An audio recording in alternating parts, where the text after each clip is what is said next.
Kevin Jun did not go to people. People came to him. That was not arrogance. It was simply how his world had been organized for as long as he could remember. Assistants came to him. Directors came to him. Rivals, allies, lawyers, advisors, all of them came to him, because the office on the 42nd floor of the June Group building was where decisions happened, and decisions were the only things Kevin Jun genuinely cared about. So when his driver pulled up outside a modest two-story house on a quiet street in Mapogu at 7:45 on a Tuesday morning, it was already an unusual day. "Sir," his driver said, "we'll be late for the Hanwha meeting." "I know," Kevin said. He was already opening the door. The street was the kind of quiet that existed in pockets of Seoul that hadn't yet been swallowed by development. A few older houses, small gardens, the occasional bicycle leaned against a wall. Unremarkable. The kind of street you pass through without seeing. He had his assistant's address because he had every employee's address. That was standard. He had never expected to use it. He walked to the front door. It opened before he knocked. Nami stood in the doorway. She was, as she always was, as she had been for 3 years of exceptional, irreplaceable work, completely composed. Blazer, hair pulled back. The document already in her hand, already signed, already extended toward him with the specific, efficient energy of someone who had anticipated this arrival and had prepared for it precisely. "I'm sorry," she said. "I realized after I left the office last night. I should have called." "You should have," he said. He took the document, signed it against the doorframe, handed it back to her. She would scan it and send it before he reached the Hanwha building. He already knew this because she always did the thing that needed doing before he had to ask. "Thank you," he said. "Of course," she said. He turned. He had taken exactly 3 steps back toward the car when the door opened again. Not Nami, smaller, much smaller. A boy, 3 years old, maybe just past it, barefoot on the step despite the morning cool, wearing a yellow shirt with a dinosaur on it that was slightly too big for him. He walked with the unhurried confidence of someone who owned the ground he was standing on. He went straight to Nami, wrapped both arms around her leg, then looked up, at Kevin. The boy studied him with the complete, unself-conscious attention that only very young children and very powerful people managed. The kind that didn't calculate, didn't manage, just looked. Then he said, clearly and with the matter-of-fact certainty of someone reporting a simple observation, "This man has my eyes." Street was completely quiet, a bird somewhere. The distant sound of a truck 3 blocks away. Nami did not move, not forward, not back, not toward the boy, not toward Kevin. She simply stayed exactly where she was with the specific, total stillness of someone who has been holding something in place for a very long time and has just felt it shift. Kevin looked at the boy. The boy looked at Kevin. Kevin's face did the thing it almost never did. It stopped working. Not dramatically. Not visibly to anyone who didn't know how to read him. But the layer of controlled processing that sat over every expression, every reaction, every moment of his day, it paused. He looked at the boy's eyes. He looked at Nami. She met his gaze. Her face said nothing. Her eyes said everything, not guilt, not fear, not apology. Something older and more complicated than all of those. Kevin turned. He walked to the car. He got in. He sat in the back seat of his car in the quiet street in Mapogu for 11 seconds. Then he said, "Run a full background check on her." His driver didn't ask which her. "Everything," Kevin said. He looked out the window. The door of the house was closed. He looked at it for 1 more second, then, "Drive." That child just changed everything. And neither of them knows yet how far the consequences reach. Subscribe right now and hit that notification bell, because this story goes somewhere most stories are afraid to go. 4 years earlier, Nami Adiz had learned in the 2 years since arriving in Seoul from Lagos that the safest version of herself was the smallest one, not physically. Not in talent or intelligence or capability. She had more of all 3 than most people in any room she entered, and she had stopped apologizing for that somewhere around age 20. But in presence, invisibility. In the specific, practiced art of being the person who was noticed for her work and not for anything else. This was survival, not insecurity. There was a difference, though the people who had never needed it sometimes confused them. She worked at the Grand Sejong Hotel on the night shift, 12 to 8, the hours that suited her because the building was quieter, the guests were fewer, and the supervisors were less interested in performing authority over people they could barely keep awake themselves. Was 24, sending money home monthly, working on her Korean, building toward the corporate job she had decided she would have by 26. She had a plan. She was good at plans. On the night that dismantled it, she was assigned to VIP room service, floor 41. A reservation under a corporate account she recognized Jun Group, one of the hotel's most regular and highest spending accounts. She had handled their guests before, business people mostly, demanding but professional. She knocked. Door opened. The man on the other side was not what she expected, not because of how he looked, but because of how he was. Tie loosened, glass in hand. The specific loosened quality of someone very controlled who had had enough drinks to let the control slip one notch. He was still standing, still coherent, but the layer was down. Room service, she said. Come in, he said. She set up the order. He watched her with the unfocused attention of someone not quite registering what they were seeing clearly. What happened next was not a story she had ever told anyone. Not because she was ashamed. She had done nothing wrong, nothing to be ashamed of, but because the truth of that night existed in the specific, complicated territory where power and circumstance and the blurred edges of consent lived. And she had learned that no one in her position came out of that territory cleanly if they chose to make noise about it. He had not been violent.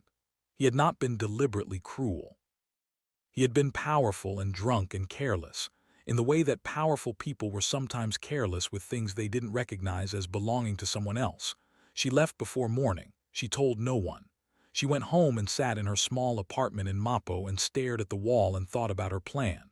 26. Corporate job. Stability. She adjusted the plan. 6 weeks later, she held a positive pregnancy test in a pharmacy bathroom, and the adjustment became something else entirely. She sat with it for 3 days. She thought about her options the way she thought about everything, systematically, without flinching from the parts that were hard to look at. Option 1, tell him. Walk into the Jun Group building and tell the CEO she had met once while delivering room service that she was carrying his child. She thought about what that looked like. A black foreign woman, a hotel worker, no family connections in Korea, no political standing, no name that meant anything to anyone in his world. She thought about what that story would become in the telling, how quickly the details would rearrange themselves into something that served the more powerful party. She knew how these stories went. She had watched them happen to women with more than she had. Option 2, leave. Go back to Lagos. Tell her family something, anything. Raise the child at home with her mother's help and the ghost of a father who would never know. She held that for a day. Then she thought about her mother, who was 58 and had bad knees and was already raising her sister's 2 children, and she put it down. Option 3, stay. Say nothing. Manage it. She was good at managing things. She was good at making things work with what she had, and what she had was a mind that didn't stop and a stubbornness that her mother called a spiritual gift and her father had called exhausting. She was still deciding on the 4th day when the knock came. She answered the door in the early evening, expecting her neighbor who sometimes borrowed eggs. The woman on the other side was not her neighbor. She was 60, perhaps 62. Impeccably dressed in the specific, quiet way of wealth that had stopped needing to prove itself. Pearl earrings, a handbag that cost more than Nami's 3 months of rent, and a face that was, there was no other word for it, arranged. Every element of it placed with intention. Nothing accidental, nothing uncontrolled. Adiz, the woman said. Nami did not ask how she knew the name. June, she said instead, because she recognized the face from the hotel. She had seen photographs, the way you saw photographs of people attached to corporate accounts you managed regularly. The woman's expression acknowledged this without surprise. May I come in? She said. No, Nami said. A pause. The woman recalibrated. Be brief then, she said. I know about the pregnancy. I know the circumstances. I am here to offer you a solution.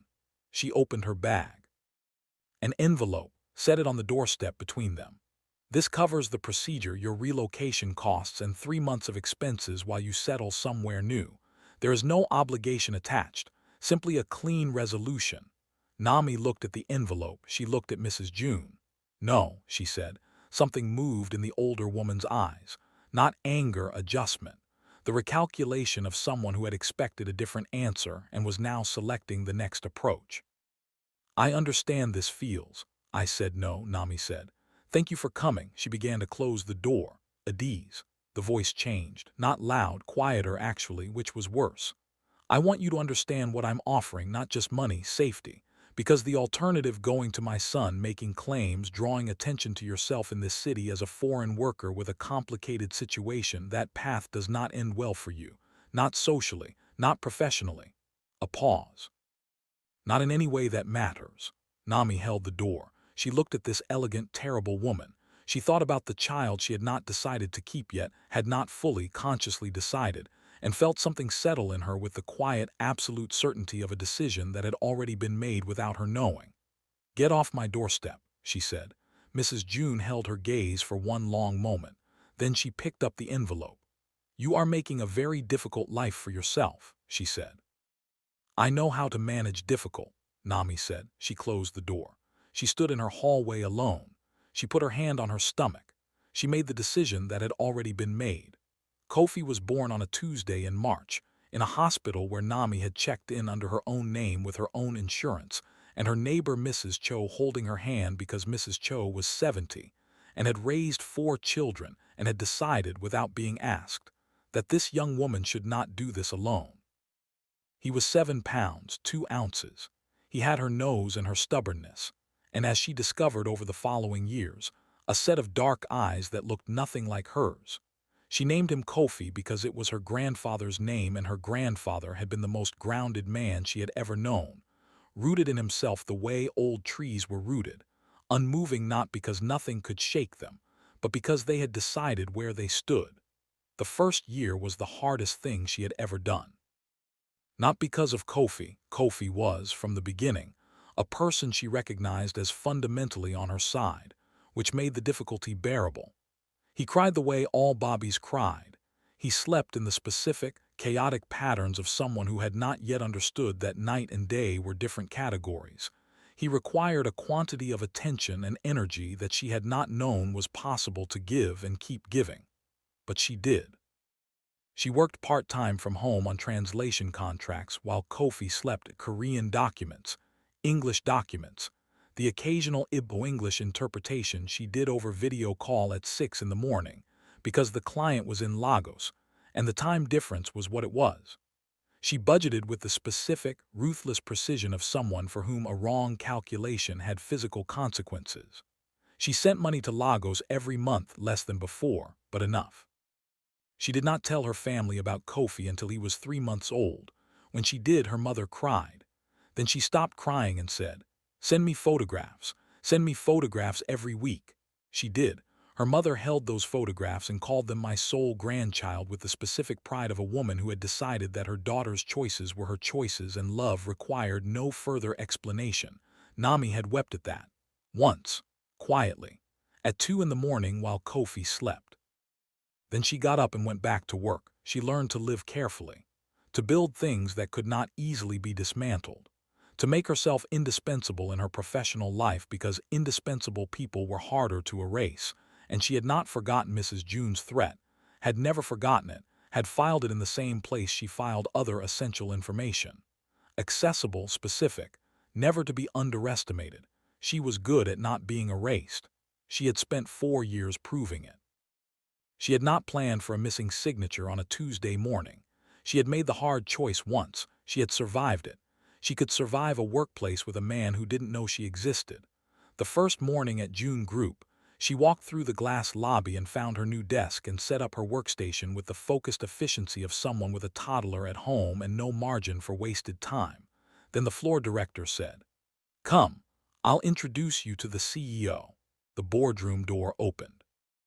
Kevin Jun looked up from his papers. The floor dropped out of Nami's body. She found it again in approximately 1 second, located it, replaced it, rebuilt her expression, and held out her hand. "Nami Adiz," she said. "New administrative coordinator, it's a pleasure." He shook her hand. "Welcome," he said, and looked back at his papers. He didn't recognize her, of course he didn't. She had been a hotel worker in a uniform. He had been drunk. She had left before morning. She walked back to her desk. She sat down. She breathed once fully through her nose. Then she opened her laptop and started working. She was very good at managing difficult 3 years. 3 years of the most precise, demanding, quietly extraordinary performance of her professional life. She had become indispensable. Not by strategy, by competence, by the specific, relentless quality of someone who did everything right the first time and anticipated problems before they were visible, and managed the chaos of a major corporation's daily operations with a stillness that made other people calm simply by proximity. Kevin noticed her the way you noticed infrastructure, because of what happened when it worked perfectly. He trusted her judgment before he had consciously decided to trust it. He began routing certain decisions through her because her answers were always correct, always clear, always delivered without the performance that most people wrapped around information when delivering it to him. He never learned her full name. She never let him. She kept the two worlds in separate compartments that she managed with the precision of someone diffusing something. Kofi's school, Kofi's pediatrician, Kofi's Saturday mornings at the community center learning to draw, all of it clean and complete and entirely separate from the 42nd floor and the board meetings, and the man who signed her paychecks. She was good at compartments. She had built her life in them. There had been mornings, rare, always before Kofi woke up in the 40 minutes between her alarm and his, when she had sat with her coffee and looked at the wall and allowed herself to feel the full, unmanaged weight of what she was carrying, not self-pity. She was not built for self-pity. More a reckoning, the honest accounting of a person who checked in with themselves the way you checked in with a business. Assets, liabilities, what was working, what was costing too much. The assets were clear, Kofi healthy. Job excellent. Savings building. Mrs. Cho next door who collected Kofi from school on late days and fed him rice and soup and called him my little professor because he asked her questions about her garden with genuine scientific interest. The liabilities were also clear. No support structure beyond what she had built herself. No family nearby. A father who sat 6 floors above her and had no idea he existed in her life in any capacity except as the name on her employment contract. She had made peace with the arithmetic, most mornings. On the mornings she hadn't, she made Kofi's breakfast and walked him to school and came back and got on the subway and went to the 42nd floor and did her job so well that Kevin Jun had once told a room of directors that the company's operational efficiency had improved 30% since she joined. She had not told him what it cost to maintain that efficiency. She had not told him anything. She had not planned for a missing signature on a Tuesday morning. The report came back to Kevin in 48 hours. His head of corporate security delivered it in a sealed folder with the specific, carefully neutral expression of someone who had read the contents and had made a professional decision to have no opinions about them. Kevin read it alone in his office. Hotel employment. June Group VIP account. Date of last service, 4 years, 2 months ago, pregnancy. 6 weeks post-incident, visit from Mrs. June. Same week, birth record, male, Kofi Adiz, 3 years, 4 months. He read it twice. He set it down. He sat in his chair for a long time and looked at nothing in particular and thought about the specific, accumulated quality of 3 years of working beside someone. He thought about the way she handled crisis. Not with adrenaline, not with performance, but with the flat, immediate competence of someone who had learned that problems needed solving and panic was a resource drain. He had always attributed this to professional training.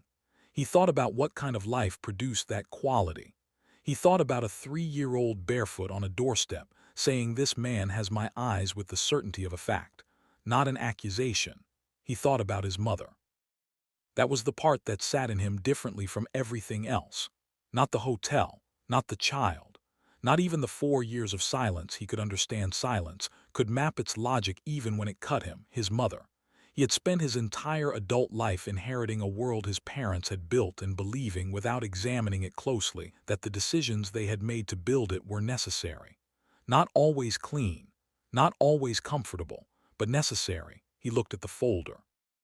He read it a third time, then he pressed the intercom. "Ask Ms. Adiz to come to my office," he said. "Clear my afternoon." She knew when she walked in, not because his face told her it didn't. Kevin Jun's face rarely told anyone anything he hadn't decided to share. But because the folder on his desk was thin and sealed and sitting exactly where he put things he considered serious, she closed the door behind her. She sat down without being asked. "You read it," she said. "Yes," he said. A pause. "Of it?" she said. "Yes," he said. She held her hands in her lap, steady. She had known this day existed somewhere ahead of her, had always known in the specific, honest part of her mind that she didn't let herself visit too often, that the compartments could not hold forever. Children had a way of making themselves visible, especially children with their father's eyes. "Ask what you want to ask," she said. He looked at her for a long moment. "Why didn't you tell me?" he said. She held his gaze. "Your mother came to my door 6 weeks after I found out," she said, "with an envelope and a very clear message about what would happen if I came near you." She held his gaze. "I was a foreign hotel worker in a country where I had no family, no legal protections that would survive scrutiny, and no reason to believe that the word of someone like me would survive contact with the resources of someone like you." She paused. "So I'll ask you something. Should I have risked my life, my child's security, everything I was building to tell you something your own mother had already made clear was unwelcome?" Silence. "I didn't hide him to punish you," she said. "I didn't hide him out of spite or strategy. I hid him because I had a threat and no safety, and I made the choice that kept my child alive and stable." Her voice was level, completely level. "I'd make it again." Kevin was quiet. He looked at the folder. He thought about his mother, who he had called last night and who had answered with the specific, practiced warmth of someone who always answered with warmth when she was uncertain what the call contained. He had not told her why he called. He had simply said, "We need to talk tomorrow." And she had said, "Of course, darling." And he had heard under the warmth the very slight recalibration of a woman who knew that something had shifted. "My mother," he said. "Yes," Nami said. "She had no right." "No," Nami said. "She didn't. She should have told me." "Yes," Nami said. "She should have." He looked at her. "Are you not angry?" he said. She held that question. "I'm past angry," she said. "Angry was 3 years ago. What I am now is tired of managing something that has been entirely mine to manage while also being entirely caused by other people's decisions." She met his eyes. "I didn't need your money. I needed safety. For Kofi. For me.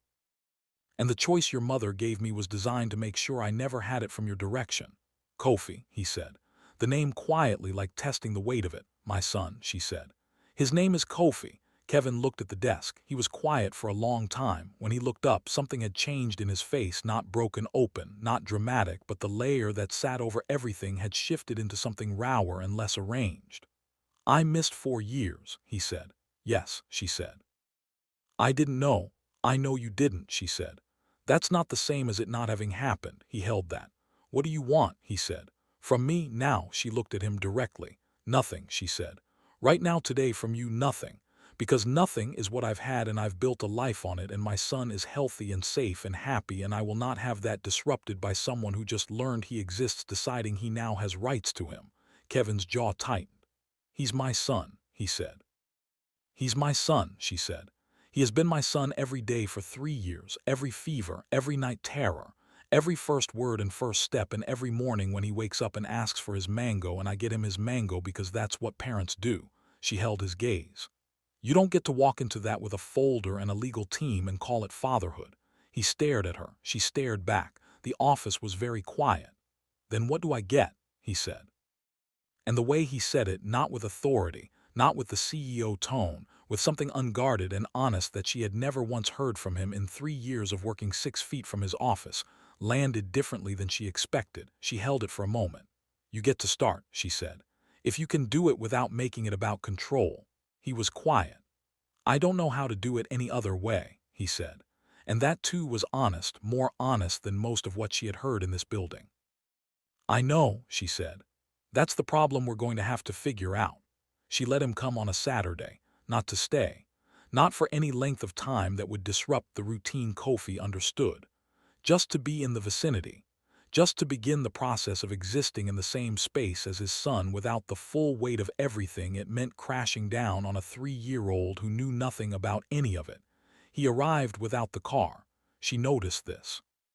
He had taken the subway, she could tell by the slight, unfamiliar quality of someone who had dressed carefully for a casual occasion, and then stood on a platform with people who didn't know who he was. He stood outside the gate. She opened it. They looked at each other. "Thank you," he said. "Make me regret it," she said. She led him into the small garden at the back of the house where Kofi was sitting in the dirt with impressive commitment, building something that had the architectural ambition of a fortress and the structural integrity of a minor disaster. Kevin stood at the edge of the garden. Kofi looked up. He studied the man with the same complete, unself-conscious attention as before. "You came back," Kofi said. "Yes," Kevin said. "Why?" Kevin looked at Nami briefly. She gave him nothing, no guidance, no rescue. This was his to navigate. He crouched down at the edge of the dirt. "Because," he said carefully, "I wanted to see what you were building." Kofi considered this. He looked at his construction. "It's a castle," he said, "but the wall keeps falling down." "What's making it fall?" Kevin said. "Dirt," Kofi said. "It doesn't stay." Kevin looked at the structure for a moment. "You need something to hold the base," he said. "Flat stones, if you have them, around the bottom edge, they anchor it." Kofi looked at him. Then he looked at the garden around him with the sudden, focused attention of someone who has just been given a tool. "There are stones by the tap," he said. "I see them," Kevin said. "Can you get them?" Kofi said. "Your legs are longer." Kevin was quiet for a moment. Then he stood up and walked to the tap and gathered the flat stones and carried them back and crouched again at the edge of the dirt and handed them over one by one, as Kofi directed him with the complete, confident authority of a project manager who had decided that this new person was useful and therefore welcome. Nami stood at the back door and watched Kevin Jun, CEO of the Jun Group, on his knees in her garden dirt, handing rocks to a 3-year-old with full seriousness, and felt something complicated move through her that she didn't have a name for and wasn't ready to examine yet. The castle with its new foundation held. "It worked," Kofi said. "Flat base," Kevin said. "Everything needs a flat base." Kofi looked at him. "You have my eyes," he said again. Satisfied, like he had confirmed a theory, Kevin looked at his son. For the first time since Tuesday morning, his face did the thing it almost never did. It broke, just slightly, just enough. "Yes," he said quietly. "I do." He looked at the castle. "I think," he said, "I need to learn how to see properly." Kofi decided this was a reasonable statement and went back to his construction. Kevin sat in the garden dirt. Nami watched from the doorway. She thought about the last 3 years. About the specific, daily arithmetic of raising a child alone in a foreign country. The childcare costs against the salary. The sick days taken against the professional reputation she was simultaneously building.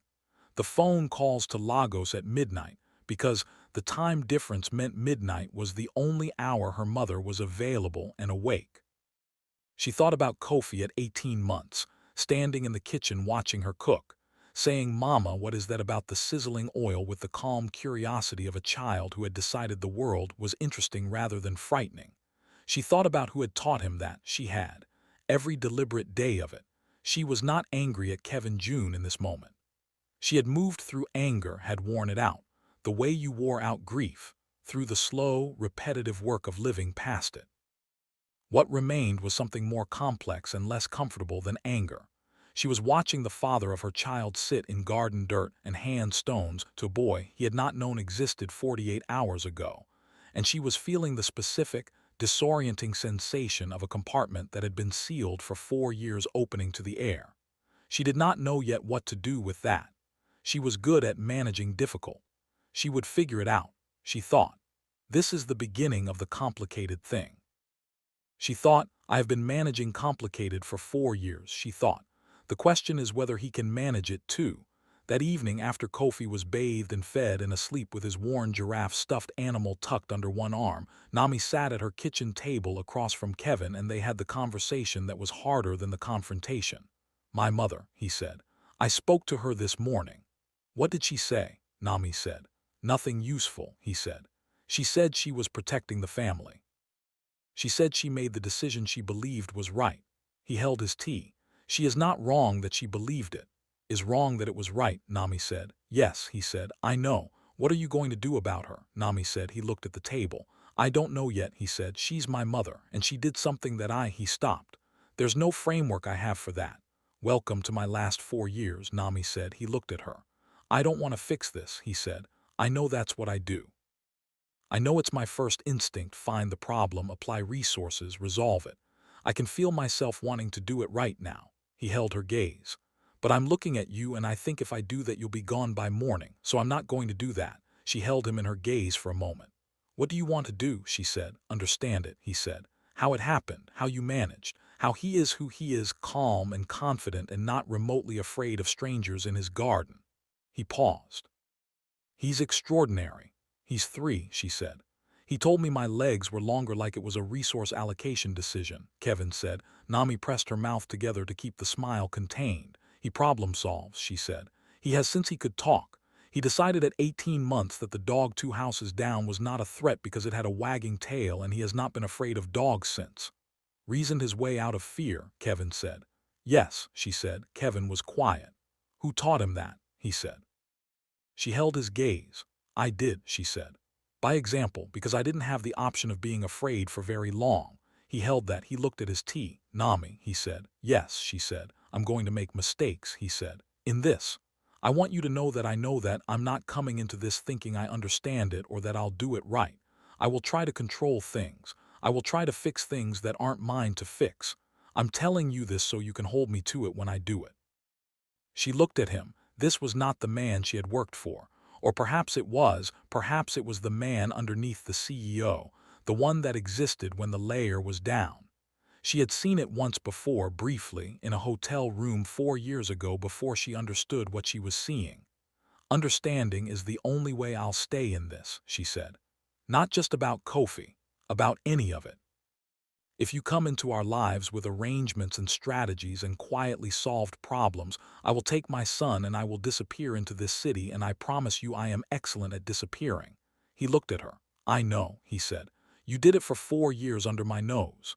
3 years directly under your nose, she said. Something moved in his expression. You were right there, he said. Every day, she said. He exhaled. I want to know him, he said. Not own him. Not manage the situation. Just know him, be someone he knows. He held her gaze. Can I have that? Can we figure out what that looks like slowly on your terms?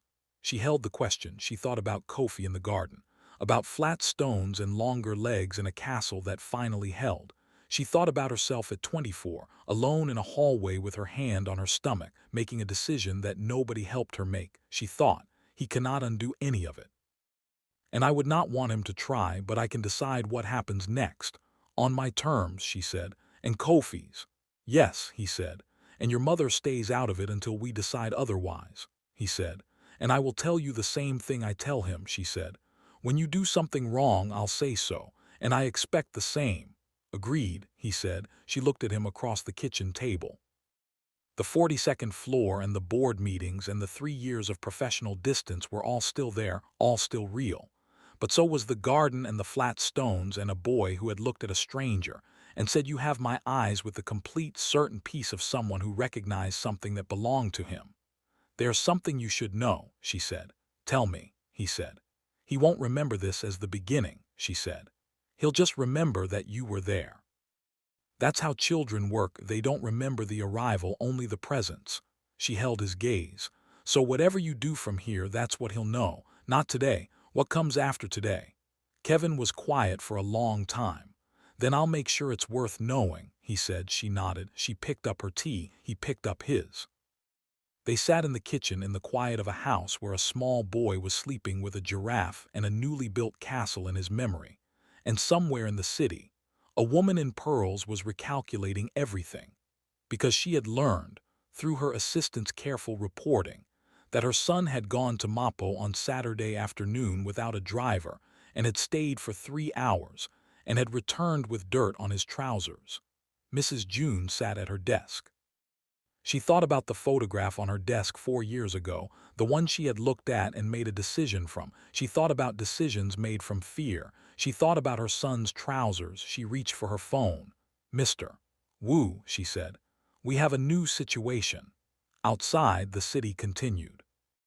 Inside the small house in Mapo, Kevin Jun stood at the window of the front room and looked at the quiet street and thought about a boy who problem-solved his way out of fear at 18 months and built castles with flat stone foundations and said, you have my eyes, like it was the most natural fact in the world. He was not a CEO in that moment. He was not a June Group heir. He was not the man from the 42nd floor. He was just a man standing at a window, too late and finally present, understanding for the first time what he had almost missed, and what it was going to cost him to deserve what was left. He thought about the board meeting he had cleared his afternoon for, about the Hanwood directors who had been told the CEO had a personal matter, about the 37 unread messages on his phone that he had not opened since Tuesday morning. He thought about the folder on his desk. He thought about a woman who had walked into his building 1 year after her child was born and had sat 6 feet from his office and had been daily, completely, without drama, the most capable person in the organization, and had been carrying the weight of an entire hidden life simultaneously, and had not once in 3 years let it show. He thought about what that cost. He thought about the specific, relentless expenditure of a person who had no margin for weakness, because weakness had consequences they could not absorb, who had become exceptional not for recognition but for survival, who had built precision into a shield and had wielded it every day for 4 years without anyone understanding what they were looking at. He thought about Kofi, asleep inside, with the flat stones from the garden probably still in his pockets, because he had seen the way the boy collected things that were useful, he thought. He has her mind, he thought. Good, he thought. I have to become someone worthy of being in the same sentence as both of them.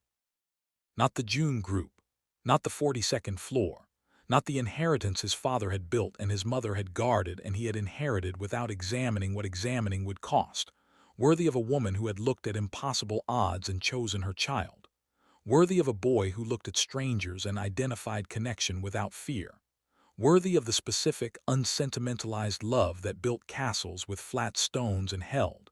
He put his hand flat on the window pane. The glass was cool. Seoul moved outside in all its indifferent, enormous complexity.